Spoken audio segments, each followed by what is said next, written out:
I'm your cult boyfriend. We're going to be talking about fashion. All right. I'm an appreciator of fashion. I think that fashion, costume design, does so much storytelling. So much storytelling that a lot of people don't even notice. I think that fashion is often one of the most significantly poetic or meaningful facets of visual storytelling, of filmmaking, or of television. I think fashion is so, so, so important. And not enough people, especially not enough like critics or commentators, spend enough time on fashion. I don't spend enough time on fashion. Not enough time on fashion analysis within film and television. Please join me as I read British Vogue, an article titled 21 Timeless 90s Movies Every Fashion Lover Needs to Watch. And already over here, we see some excellent examples of costume design or clothing within film. Oh my, Romy and Michelle's gonna be here? Bro, okay, I have never talked about that movie. I would love to. Mira Sorvino, fucking wifey. I would love to talk about that movie. I love the 90s. I love 90s fashion. I'm not a fashion expert, but if I had to pick some that I wish that I could see on a list like this, or some of my favorite examples of fashion within film would be Cruel Intentions, first and foremost. What really made me see how important fashion was to visual storytelling, to the narrative, to the characters, to building the ethos of the entire piece. What really helped me see the importance of fashion within film and television was Gossip Girl, through characters like Jenny or Serena, Blair or Chuck. You can almost watch Gossip Girl on mute and just see the garments that they're wearing, the clothes that they're wearing, and you can follow the emotions. You can follow the drama. You can even follow like the complex web of the drama through the clothing on Gossip Girl. You're able to interact with it so much and experience it in such a heavy and substantive way. I think the film that had the biggest influence, the largest influence over Gossip Girl. Well, I guess there's two films. There's Pretty in Pink, but I think even more significantly to the topic today, it's Cruel Intentions. I would love to see Cruel Intentions here. I think that Ryan Phillippe and Sarah Michelle Gellar were always just looking so magnificent. Sarah Michelle Gellar, like the corset tree. Oh my God, bro. Like her corsets live rent free in my brain. You know, like I want Cruel Intentions to be here. I want Cruel Intentions to be on every list of everything that has to do with the 90s or teen film. It's one of the greatest ever made. So Cruel Intentions be awesome if that were here. The Craft. I would love to see The Craft here. And I'd like to see The Craft here for multiple reasons. Also, because The Craft is still, I think, relevant to fashion today when it comes to like alternative expressions of femininity. Like I think that are rebellious examples of it. I think that The Craft should be here. What else would I like to see here? Party Girl. We're talking about 90s movies every fashion lover needs to watch. Party Girl, I think, is essential. Is essential to this kind of list. Parker Posey, the icon that you are. Let's just jump into it, though. Since I am not an expert in fashion, I'm not the authority on this matter. I know a lot about like narrative systems and composition and archetypes, but fashion, I think that everyone needs to spend more time on fashion because it's such a huge part of the storytelling.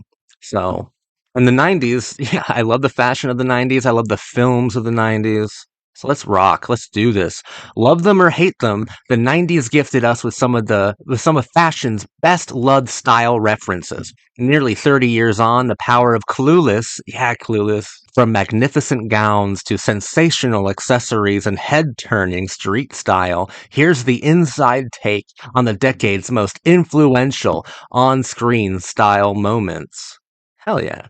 Pretty Woman, like, fucking love it. The red dress that she wears, I think that all of Richard Gere's suits look dapper as fuck, but the red dress that she wears, wife her up. Oh my god. Like, that's such a cool fucking dress. I love that dress. Again, it adds so much to the story. You can see how Gere looks at her. in that scene. There's so much translated within the costume design. It's difficult to overstate the impact Gary Marshall's era-defining romantic comedy had on fashion and on the 90s, right? But like fashion is a part of the cultural mosaic, you know? And this film came out in 1990, right? Like I can't imagine a better film to introduce us to what would become one of the most interesting decades in film and fashion and television and art and women. Every single one of the outfits Julia Roberts wears as gregarious good time girl Vivian Ward. Let's not forget about DeLuca. I thought she looked really cool too. Like spunky, punky, rebellious girl. My God, I love Pretty Woman. I have a video on Pretty Woman. I really need to spend more time on fashion. But it's easy to overlook it when I'm focused so heavily on narrative systems and on like postmodern qualities of these pieces. And the 90s was a wonderfully postmodern time, a rich time for postmodern thought. The blood red opera gown. Oh, yes. The blood red opera gown. We got a hyperlink. I would love to see it. Oh my God. Talk about a cool ass rabbit hole. Can I not subscribe to continue? Oh, fuck you. Here we go. Look at this. Oh my lord.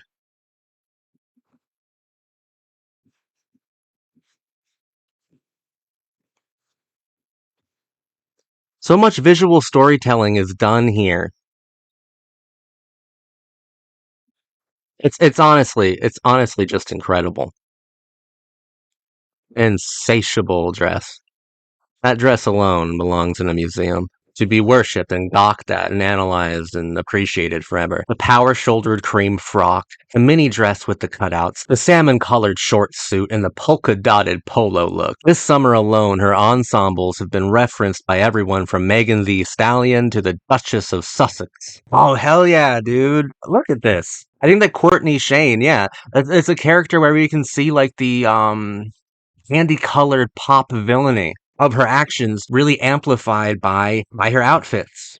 More than a decade after Heathers and 5 years before Mean Girls, Darren Stein redefined the pitch black high school comedy with his irresistible satire starring Rose McGowan, Julie Benz, and Rebecca Gayheart. Love them all, queens, all of them, as members of an exclusive clique who accidentally kill their friend. Cue a cover-up set to Imperial Teens Yoo-Hoo and featuring a host of 90s staples from nameplate necklaces to tube tops to kitten heels and cropped cardigans and ice cream hues. Like that's awesome. Like that's stuff that I don't know. Maybe I'm coming at this from a guy's perspective, right? Oftentimes when costume design is like really on point, I hardly notice it because it feels so natural. It matches the situation and the character's personality and behavior so well. For a long time, until Gossip Girl, it was difficult for me to be like, oh, this is adding so much more. Like this is why the scene is working so well. This is a whole new dimension to engaging with art, to engaging with media, to engage with the fashion that I'm seeing. It just took a long time for that to really sink in. The craft, yeah, dude. I wasn't wrong. I'm a fucking fashion expert. I know it should be here. The craft. Fucking come on, guys. Come on. Hell yeah. How to dress as a disaffected LA teen dabbling in witchcraft in Andrew Fleming's supernatural thriller in which Nev Campbell, Rachel True, Faruza Balk, love you, and Robin Tunney play the deadly central quartet? The answer is simple. Shoes-clad minis, lace-slip dresses, vinyl trench coats, fishnet tops, chokers, and lashings of moody eye makeup. This is goth girl summer at its finest. Couldn't have put it better. Literally, I couldn't have put it better. I couldn't have put that into words. That's so good. You can tell, like, the archetypes that each one is playing, like their behavior. And I even think the elements are well represented within these four as well, since they're both they're all supposed to represent elements within nature. But I think you can also see like how much more aggressive Nancy is, and how kind of more pure, or at least more grounded, Robin Tunney's character was. And you can see like the fact that she's covering up so heavily. It's because of her burns. It's so much storytelling. And then when she finally gets the burns removed through magic, She is wearing more revealing clothes. Like the clothes tell so much of the story within The Craft. The Craft's one of my favorite movies ever. I think it's so great. And Rachel True will look like a million fucking bucks no matter what she's wearing. But I really like her in that plaid miniskirt. 10 things I hate about you. I never really thought about the fashion of it. I don't even remember what people were wearing. Honestly. Tell me more. There are countless reasons to rewatch Gil Younger's,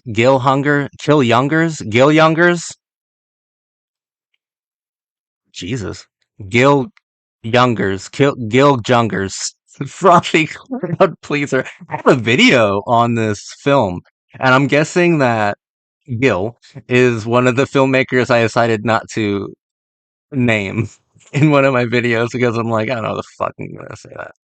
Gil Younger's Frothy Cloud.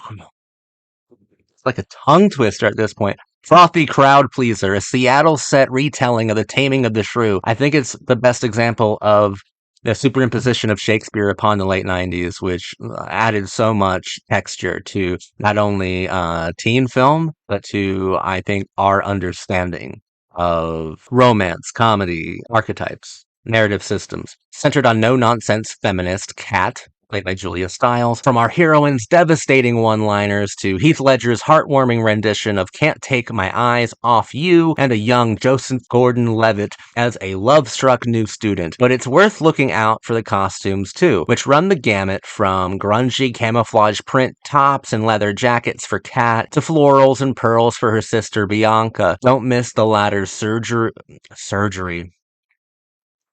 Sugary pink Tula Tully prom dress either. I'm such an uneducated dweeb when it comes to fashion. I don't know. I've seen this word before. I don't know how to say it. Basic Instinct, 1992. Sure. I'm sure the fashion's very important, but what we remember most about this getup is the fact that she's not wearing anything underneath it. I mean, I'll allow it. I don't know fuck about shit right now. White men can't jump? Really? Really though? Nike Air Jordans, Gold's Gym tanks, parental advisory tees, and perfectly oversized floral shirts. Okay, I can see it. I don't like that movie though. Beth Becomes Her, I controversially don't like the movie. It's too much for me. I think it's way too much. I understand the cult following that it has. I'm just not a member of it. Outside of Isabella Rossellini. Oh my god. Oh my god, her in that film. Fucking send me to a mental hospital because I'm crazy about her. Jesus. Juice. Oh, it's cool to see Juice mentioned. I love Juice. Need to cover Juice. Need to analyze Juice. Starring Tupac Shakur in his breakout role, Juice relates the experience of black youth in a stalemate society.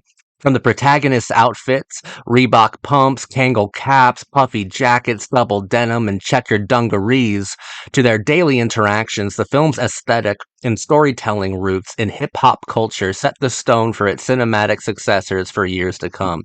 It is so good. I believe the director of Bones made Juice, and I love Bones. Bones is so fucking good. Bianca Lawson, marry me, please. This is my, I'm proposing right now. But Bones is so good. But Juice, I think, is also a horror movie.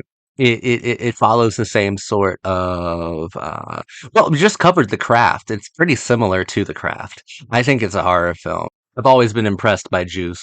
Pulp Fiction, 1994. Those of us who favor a more pared back approach to 1990s style need only to look to Pulp Fiction's Mia Wallace. Yep, icon. Look at that. That's so cool. Like how Tarantino fucking knew how to dress her. Always did. Kill Bill, she also is dressed wonderfully. That black bob, and the black bob is supposed to be reminiscent of Anna Karina within Vivre sa Vie, right? But Jean-Luc Godard was having Anna Karina be reminiscent within Vivre sa Vie of Pandora's Box, so it's like a legacy. But It means different things when it is placed within different contexts, which is awesome. Those black trousers, that classic white button down. Upon its release, the Quentin Tarantino flick was hailed the most influential film of the decade by legendary movie critic Roger Ebert. I agree. Pulp Fiction's massively important. Nearly 3 decades later, it feels just as relevant, with some going so far as to call Mia a feminist vanguard. Whether you agree or not, Thurman gifted us with one of the most low maintenance and crowd pleasing Halloween costumes of all time. True. Brett Porter. I've never watched this. Claudia Schiffer, Naomi Campbell. Hell yeah. Okay, Christy Turlington. Okay, I'll put this on a to watch list. It looks cool. The film's narrative is propelled by its stellar ensemble cast. And Sophia Loren. Hell yeah. Okay. No, I definitely should watch that. Oh yeah. Okay, I should watch this film. Clueless, 1995. No arguments from me. Fucking iconic. Unzipped. One of my exes, I think, was really into it. It's a documentary, I think. One of my exes was really into it. Yep. No, I get it. The Doom generation. Okay, why? Okay, British Vogue for their fashion list, they're being more based. They're providing me with a better selection of films than I guess more film focused outlets would. The Doom generation, and never I didn't think that Gregor Araki would be here. Oh yeah. There's one thing director Gregor Araki is known for. It's his bold vision of what the world teetering on the brink of apocalypse would look like. Flamboyantly stylized, sensual, and punk rock sandwiched between 1993's Totally Fucked Up and 1997's Nowhere. I think the Doom Generation is the best, honestly. Straight film by Greg Araki. As part of his celebrated Teenage Apocalypse trilogy, Doom centers on Amy, Rose McGowan in her breakout role, her boyfriend Jordan, and hitchhiker Xavier on the run from an accidental murder. It's slang-laden, drug-addled, angst-riddled coming-of-age story, and it just so happens to be one of the most stylish films of the 1990s, with each character inhabiting a specific sartorial space. Hell yeah. Hell yeah, British Vogue. Catwalk. Alright. I can see it, obviously. Set it off. Look at them. They're awesome. They're all awesome. Romeo plus Juliet. Hell yeah. Baz Luhrmann always has some good fashion in his films. That's really expressive and does a lot of the heavy lifting of the narrative and of the style, since he's a director where the style is such a large part of the narrative system itself. Romy and Michelle's high school reunion. Yes, it's so fucking good. Such a good movie. That's wifey. I love this fucking movie. How Stella got her groove back. All right. All right. Talented Mr. Ripley. Sure. She's all that. Fuck yeah. Fuck yeah, actually. Anything can make you nostalgic for the high school fashions of 1999. It's She's All That. Robert Iscove's teen drama. Like it's comedy. It's like such a pure comedy. Follows Lainey Boggs, Rachel Lee Cook, who goes from invisible dork to potential prom queen with the underhanded help of Freddie Prinze Jr.'s Zach Seiler. What this film lacks in substance, speak nothing of its 41% on Rotten Tomatoes. Fuck you. Fuck Rotten Tomatoes. I'm on your side, British folk. That fuck you wasn't for you. It was for fucking Rotten Tomatoes. The hell with them. Burn it down. They don't understand cinema. Campus DJ Usher in a fedora, Cook in the cheapest of prom dresses, and Prince Jr. plaid in varsity bomber jackets. Yes, and Jodie Lynn O'Keefe, like the tube top. My God, bruh. Yeah. Yes. Full Intentions is here. I am so satisfied with this list. I'm so satisfied. Um. Well. Oh, that's the end. Party Girl should have been here. That's the only thing. I'm not a fashion expert, but it doesn't take a genius to tell you that Parker Posey and Party Girl was a fucking fashion icon. Cruel Intentions, 1999. Look at that. Rent free.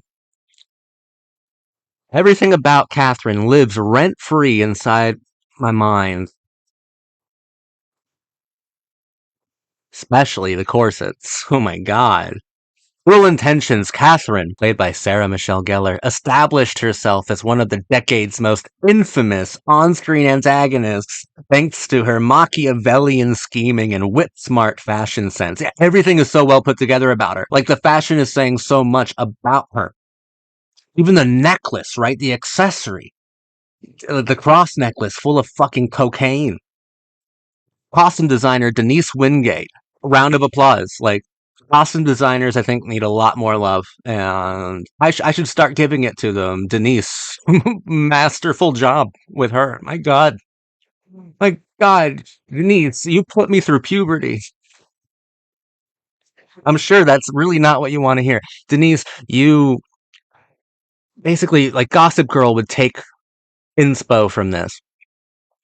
Denise Wingate, you provided such a huge part of the visual vocabulary that like so many that so much teen art would learn from, would follow. You were instructive. You were beyond instructive. You were the best at it.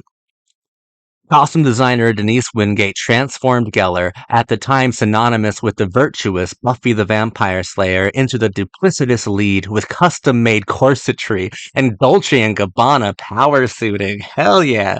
Add smoky eye makeup and an autumnal brown lip, and you have one of the cheekest movie villains of modern fashion history. That you fucking do. You really do. My God.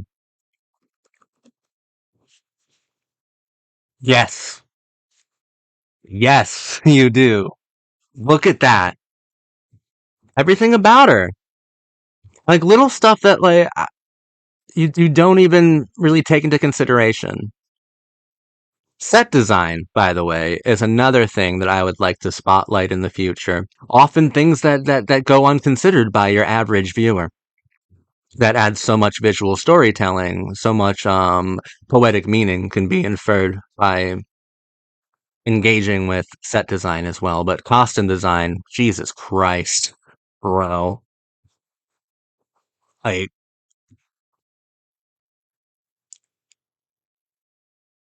I love her. I love it. I love all of it. I love this, and I love this list. I loved making this video. Thank you for watching it. What are some of your favorite fashion moments within films? You don't have to keep it 90s. You can go all over the place. Let me know. I think fashion is extraordinarily important to visual storytelling. And God, I'm just gonna look at Catherine for approximately the next five 5 to 10 trillion years. I'll just be here if you need me.